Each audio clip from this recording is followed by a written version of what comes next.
командир полка, сейчас действующий офицер, полковник учебного полка.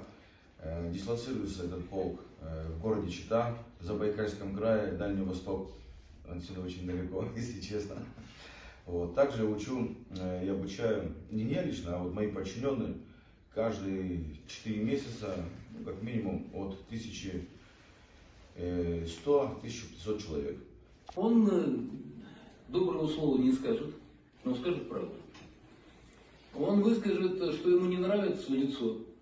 И неважно, это его подчиненный или его начальник. С подчиненными предельно вежлив.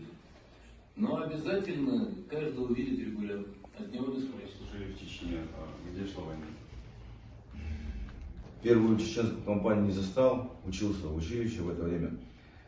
Вот. Но для меня в большей степени предмет уважения и почитания те люди, которые были в Афгане.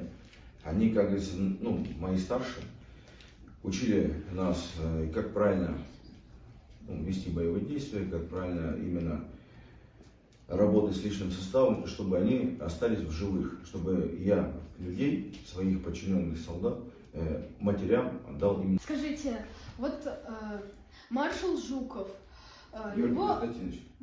его спросили, то, что верит ли он в Бога, верят ли его солдаты и он сам в Бога. И он ответил, то, что нет такого бойца, который в окопах, который не верит в Бога. А вы верите? На все воля Всевышнего, родной мой. Поверь мне, есть Бог, есть Аллах, альхамдулилля.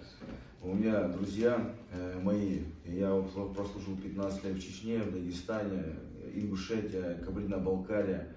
Вот, и как бы на все воля Всевышнего, говорю.